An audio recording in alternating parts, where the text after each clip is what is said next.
കൂടോത്രപ്പേടിയിൽ കോൺഗ്രസ് നേതാക്കൾ KPCC അധ്യക്ഷന്റെ വീട്ടിൽ നിന്നു തന്നെ തെയ്യത്തിന്റെ രൂപവും തകിടുകളും കണ്ടെത്തി. കൂടോത്രക്കാര്യം സ്ഥിരീകരിച്ച് കെ സുധാകരൻ പിന്നിൽ ഓഫീസിലുള്ള ആരെങ്കിലും ആണോ എന്ന ചോദ്യം തള്ളാതെയായിരുന്നു അദ്ദേഹത്തിന്റെ പ്രതികരണം.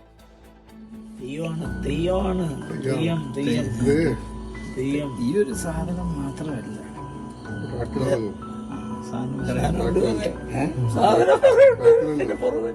തുടർച്ചയായ ആരോഗ്യ പ്രശ്നങ്ങൾ.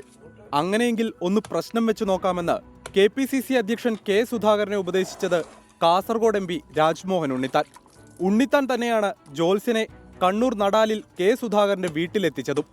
പ്രശ്നം കന്നിമൂലയിലെന്ന് ജോത്സ്യൻ.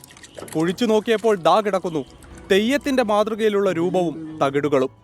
രാജ്മോഹൻ ഉണ്ണിത്താന്റെയും കെ സുധാകരന്റെയും സാന്നിധ്യത്തിൽ അവ പുറത്തെടുത്തു.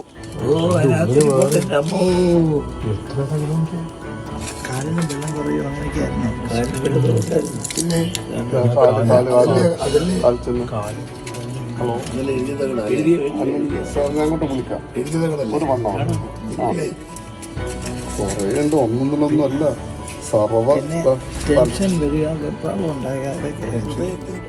കെ സുധാകരന് ആരോഗ്യ പ്രശ്നങ്ങൾ തുടർന്നതോടെ രാജ്മോഹൻ ഉണ്ണിത്താൻ ജോത്സ്യനെ വീണ്ടും എത്തിച്ചു. ഇത്തവണ തിരുവനന്തപുരത്തെ വസതിയിൽ നിന്നാണ് തകിടുകൾ കണ്ടെത്തിയത്. സംഗതി ഉള്ളതാണെന്ന് കെ സുധാകരൻ തന്നെ സ്ഥിരീകരിച്ചു.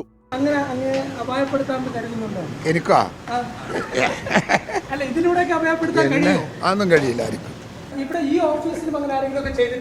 എന്ന് പറയുന്നുണ്ട്. ഇത് കണ്ടെടുത്തത് വീട്ടിൽ നിന്നാണ്. കണ്ടെടുത്തതാണോ? വിശ്വാസമായാലും അന്ധവിശ്വാസമായാലും കൂടോത്രം ചില്ലറ പൊല്ലാപ്പല്ല കോൺഗ്രസിലുണ്ടാക്കിയത്.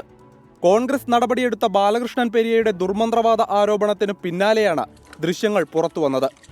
നേരത്തെ കണ്ണൂരിൽ തനിക്കെതിരെ മൃഗബലി നടന്നെന്ന് കർണാടക ഉപമുഖ്യമന്ത്രി DK ശിവകുമാറും ആരോപിച്ചിരുന്നു. കൂടോത്ര രാഷ്ട്രീയത്തിന് പിന്നിൽ ആരെന്ന സംശയം ബാക്കി. 24 കണ്ണൂർ.